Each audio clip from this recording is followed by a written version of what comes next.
Hi, I'm Olivia. Grandma used to tell me there are two sides to every story. In The Dream Come True, Tenzing Norgay writes about achieving his dream of climbing to the top of Mount Everest with Edmund Hillary.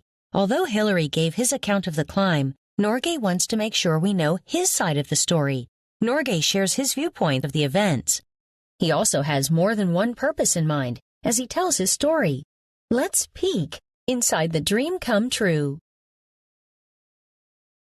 Norgay lets the story unfold one step at a time. By telling his version of events and how he perceived his and Hillary's actions, Norgay is establishing his purpose and viewpoint.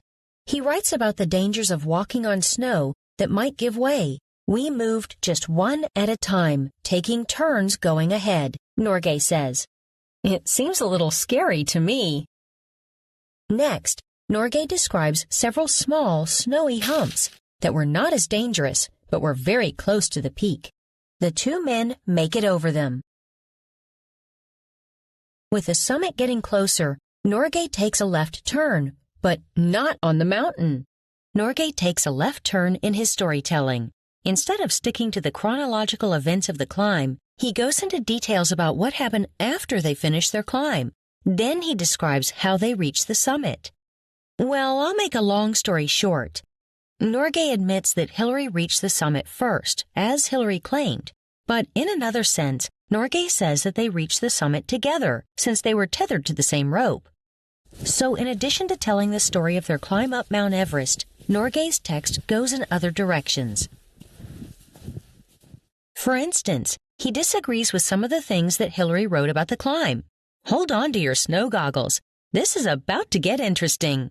Round 1.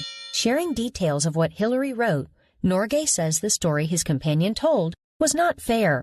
And then Norgay tells us his own version. Round 2 begins. In Norgay's view, Hillary played loose with the facts.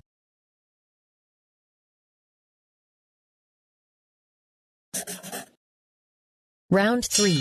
Norgay said he was not a weight on the expedition as Hillary claimed. I guess only Hillary and Norgay know the whole truth. The last event Norgay describes is raising the flags on the summit that he had brought with him.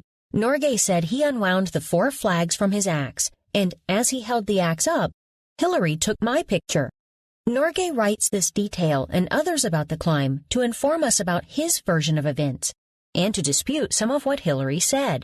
But Norgay also makes sure to let people know that he disagrees with Hillary's viewpoint.